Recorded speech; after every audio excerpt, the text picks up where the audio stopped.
Hi guys! ඔන්න මම අද කතා කරන්න යන්නේ ස්වලෝස්ටා 4වෙනි සීසන් එකේ 5 වෙනි එපිසෝඩ් එක. කලින් එපිසෝඩ් එකේදී අපි දැක්කා ලුවෝ එයාගේම හියුමන් ක්ලෝන් එක හදමින් ඉන්න විදිහ. ඒ වගේම නීහලූ විසින් යූෂින්ගේ මොලේට හානි කිරීම නිසා ඇය ටිකෙන් ටික මරණය කරා ළඟා වුණා. ලුවෝව මනසින් මවාගනිමින් වෙඩින් ඩ්‍රෙස් එක ඇඳගෙන ඉද්දී ඇයට හරිම අවාසනාවන්ත විදියට මේ යන්න සිද්ධ වුණා.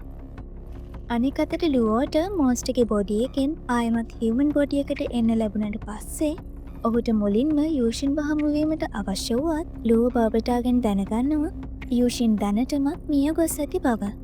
මේ ගැන දැනගත්තට පස්සේ ලුව කම්පනයට පත්වෙනවා. මේ එපිසෝඩ් එක ආරම්භයේදී බාබටාලුවට පෙන්වනවා යූෂින් මිය ගොස් සිටින ආකාරය. යූෂින්ට වෙලා තියෙන දේ දැකලා ලුව බාබටාගෙන් අහනවා ඔයා සාතිකුණා නේද යූෂින්ට කිසිම කරදරයක් වෙන්න දෙන්නේ නැහැ කියලා.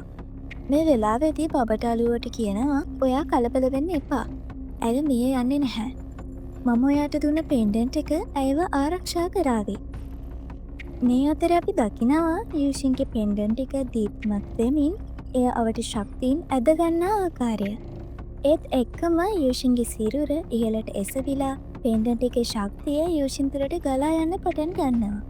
බාබටාලුවට කියනවා මේක ශරීරයක ජෙනටික් සීල් කරන පෙන්ඩන්ට් එකක් වගේම ඒ නිසා ගොඩක් අය මේකට ලයිෆ් පෙන්ඩන්ට් එක කියලා කියනවා.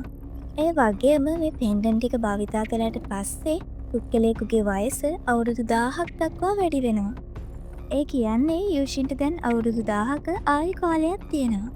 මේ අතරේ යූෂින්ගේ මතකය ආපහු එන පටන් අරගෙන එයාගේ සිරුරවට අමුතු ආවරණයක් නිර්මාණය වෙනවා. මේ වෙලාවෙදිම යූෂින්ගේ දැස් විවෘත වෙනවා. අනෙක් පැත්තෙන් ලුවෝ හරිම කෝපෙන් බාබටාගෙන් අහනවා යූෂින්ට පාර දුන්නේ කවුද කියලා. බාබටාලුවට කියනවා ඒ ලිඩියා මාෂල් හෝල් එකේ අලුත් පරීක්ෂක නීහෙලු කියලා. ඒ වගේම ඔහු ඉන්දියාවෙන් පැමිණි බුද්ධිමත් ස්පිරිචුවල් මාස්ටර් කෙනෙක් වුණත් තවමත් එයා ඔබ තරම් ශක්තිමත් නැහැ කියලා. මේක අහලා ලුවෝ කේන්තියෙන් බාබටාගෙන් අහනවා කවුදවට කිව්වේ මගේ පවුලට පාර දෙන්න කියලා. බාබටාලුවට කියනවා මිනිස්සු හිතුවේ ඔයා මැරිලා කියලා. ඒ වගේම පෘථිවියේ හිටපු පවර්ෆුල් ප්‍රැක්ටිෂනර්ස්ලා ගොඩ දෙනෙකුත් දැන් ජීවතුන් අතර නැහැ. ඒ නිසා පස්වෙනි මට්ටමේ එල්ඩර් ඇට්කින් එල්ඩර් යෙන්හයි එක්ක එකතු වෙලා HR ඇලියන්ස් එක අල්ලගත්තා. දැන් මේ තුන්දෙනා තමයි මුළු ලෝකෙම පාලනය කරන්නේ. එයාලා ගොඩක් අය මැරුවා. එයාලගේ සම්පත් කොල්ල කෑවා. මේ දේ අහලා ලුවෝ කියනවා එයාලට මගේ පවුලට එලිපිට ඇටැක් කරන්න තරම් ධෛර්යයක් තියෙනවා එහෙනම්.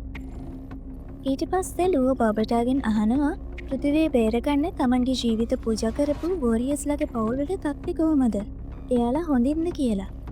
බාබටාලුවට කියනවා එයාලගේ තත්ත්වයත් එච්චර හොඳ නැහැ. මෝ හෙන්ඩසන්ගේ පවුල කෙනෙක් මිය ගිහින් තිබුණා.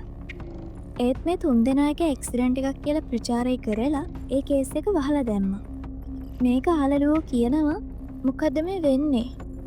එයාලට වොරියර්ස්ලාගේ පවුල් වලට කරදර කරන එක විහිළුවක්ද?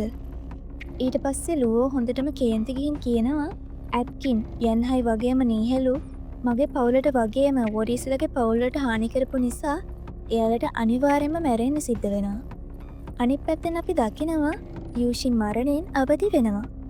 ඒත් යූෂින්ට තේරුම් ගන්න බැරි වෙනවා එයා මිය ගිහින්ද නැත්නම් තවමත් ජීවත් වෙනවද කියලා.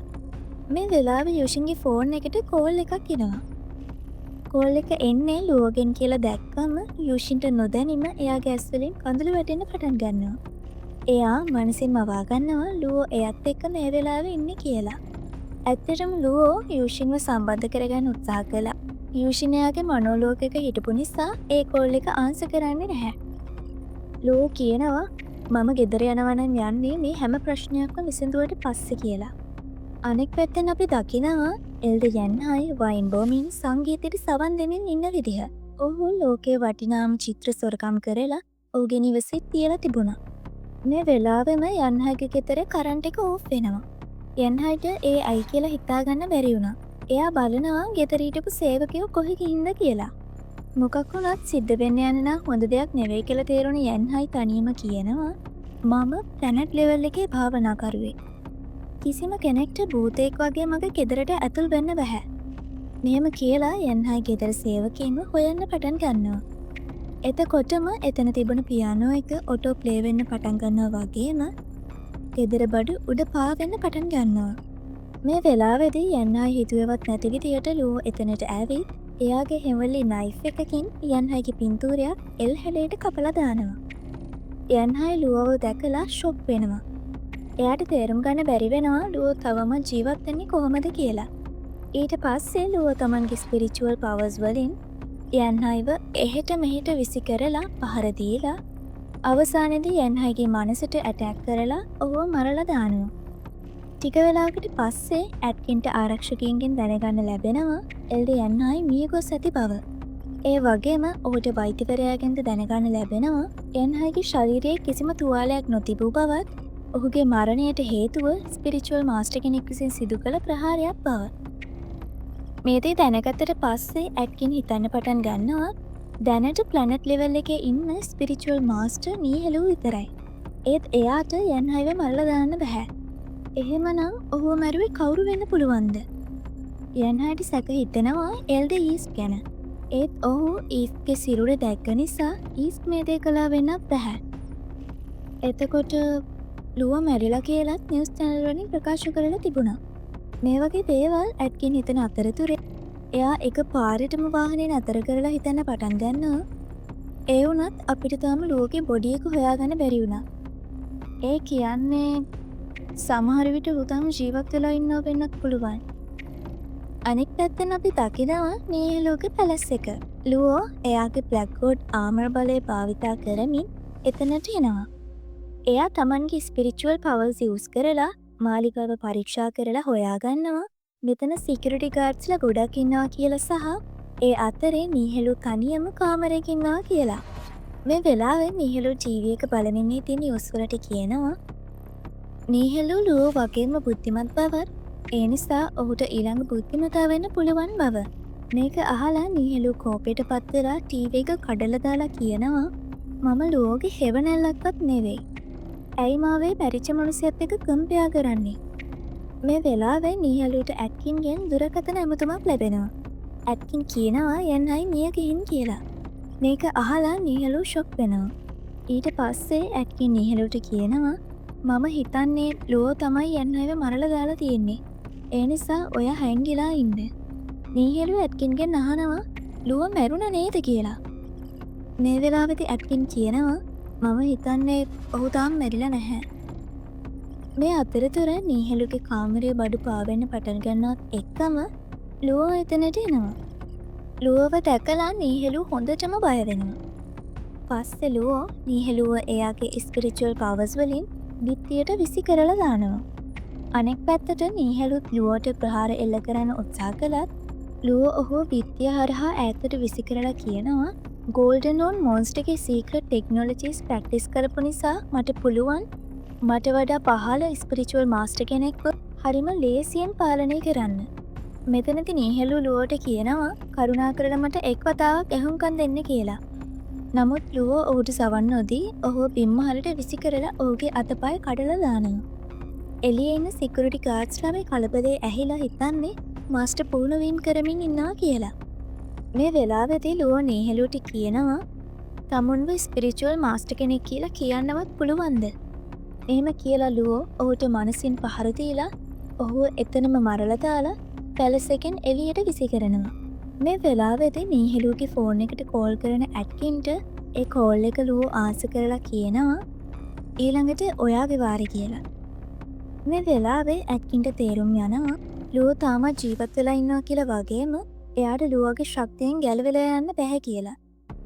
මෙහෙම ඉන්න ඇට්කින්ට ලුවගෙන් බේරෙන්න එක විදිහක් මතක් වෙලා එයා එක තැනකට යනවා. ටික වෙලාවකට පස්සේ අපි දකිනවා හුඟක් මීඩියා යුනිට්ස් වලින් ඇවිල්ලා එතන රැස් වෙලා ඉන්න විදිහ. ඇට්කින් එයාලව කැඳවලා තිබුණේ හීරෝස්ලා සම්බන්ධව වැදගත් තොරතුරක් දෙන්න. මේ නිසා නගරේ මිනිස්සු හිතනවා ඇට්කින් මේ කියන්න යන්නේ මාස්ටර් හොං සහ මාස්ටර් ලීෂෙන් නින්ගෙන් අවදි වෙලා කියලාවත්ත කියලා.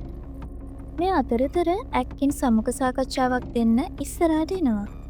ඊට පස්සේ ඇට්කින් හැමෝටම කියනවා අද මම ඔයාලට කියන්න යන්නේ අපිව ආරක්ෂා කරපු එක හීරෝ කෙනෙක් ගැන. එයා තරුණ ස්පිරිචුවල් මාස්ටර් කෙනෙක් වගේම ඔහු හරිම බුද්ධිමත්. මම ඔහුට ගොඩක් ගරු කරනවා. මේ අතරේ ලෝගේ ඇකඩමියකේ යාළුවොත් මේ සම්මුඛ සාකච්ඡාව බලමින් හිටියා. අනෙක් අතට එල්ඩයාවරෝසා අනෙක් ගාත්ලත් දෙන්නත් මාස්ටර්ස්ලා එක්ක මේ නිවස් එකති සවන් දෙමින් හිටියා. ඊට පස්සේ ඇට්කින් එතන ඉන්න හැමෝගෙන්ම අහනවා ඔයාලා දන්නවද ලුවගේ සිරුර තවමත් හොයාගෙන නැත්තේ ඇයි කියලා. මේ දේ අහලා හැමෝම ෂොක් වෙනවා. ඇක්කින් එයාලට කියනවා ඔව් ඔයාලා හරි. ලුව තවමත් ජීවත් වෙනවා. මේ දේ අහලා හැමෝම හුඟක් සතුටට පත් වෙනවා. ඊට පස්සේ ඇට්කින් කියනවා මේ දේ දැනගත්තට පස්සේ මට නින්ද ගියවත් නැහැ කියලා. මේ වෙලාවේදී ලුවගේ සහෝදරයා ඇවිත් යූෂින්ට ලුව ගැන මේ නිවුස් එක කියනවා. ඊට පස්සේ යූෂින් ලුවගේ පවුලයත් එක්ක ටීවී එක බලන්න පටන් ගන්නවා. මේ වෙද්දී ලුව වේගයෙන් ඇට්කින් වෙත එමින් ඉන්නේ. ඇට්කින් මීඩියාකයාට කියනවා බලන්න ලුව ඇවිල්ලා කියලා. ලුවව ආයමත් දැකලා ඔහුගේ හැම යාළුවෙක් වගේම පවුලයත් හුඟක් සතුටට පත් වෙනවා. අනෙක් අතින් ඇට්කින් හැමෝටම කියනවා මම අද හුඟක් සතුටින් ඉන්නේ. මොකද මම වැඩියෙන්ම ගරු කරන හීරෝ තාමත් ජීවත් වෙලා ඉන්නවා. ඒ වගේම මම ඉස්සරහට ලුවත් එක්ක මානව වර්ගයාව ආරක්ෂා කරනවා. මේ කතාව ඇට්කින්ගේ උපායක් කියලා නොදන්න හැමදෙනාම ඇට්කින්ට අත්පොලසන් දෙන්න පටන් ගන්නවා. මේ වෙලාවේ ඇට්කින් හිතනවා ලුවට කොහොමටවත්ම දැන් මේ හැමෝම ඉස්සරහමාව මරලා දාන්න බැහැ කියලා. මේ වෙලාවෙදී හිතුවවත් නැති විදියට ලුව වේගෙන් ඇට්කින් ළඟට එනවා. ඇට්කින් ලුවගේ පැමිණීමට සුබ පතනවා. ඒත් ලුව එක පාරටම ඇට්කින්ට පයින් ප්‍රහාරයක් එල්ල කරනවා. මේ පාපහාර කොච්චර දරුණුවද කියලා කියනවනම් මේකෙන් ඇට්කින්ගේ ආත්මය ඔහුගේ ශරීරයෙන් එළියට පවා විසිගෙනවා. ඒත් නැවතත් ඇට්කින්ගේ ආත්මය ආයමත් ඔහුගේ ශරීරයට එනවා. ලුවෝ ඇට්කින්ගේ බෙල්ල තදින් සිර කරන්න පටන් ගන්නවා. මේ දේ දැකලා හැමෝම කම්පනයට පත්වෙනවා ලුවෝ මේ මොකද්ද කරන්න කියලා හිතලා. ඊට පස්සේ ලුවෝ එක පාරටම ඇට්කින්ව බිම ඇදගෙන ගිහින් අහසට විසි කරලා එයාගේ පවර්ස් වලින් ඇට්කින්ගේ ඇටකටු එකින් එක කඩලා දානවා. මේ නිසා ඇට්කින් එතනම මිය යනවා. මෙච්චර භයානක දෙයක් දැක්කට පස්සේ හැමෝම ලුව ගැන බියට පත් වෙනවා. මෙතනින් මේ එපිසෝඩ් එක අවසන් වෙනවා. ලුව ඇට්කින්ව මරලා දාපු විදිහට එයා හැමෝගෙම අප්‍රසාදයට ලක් වෙයිද? මෙතනින් පස්සේ මොන වගේ දෙයක් වෙයිද කියලා දැනගන්න අපි ඊළඟ එපිසෝඩ් එකෙන් ඉක්මනටම හමු වෙමු.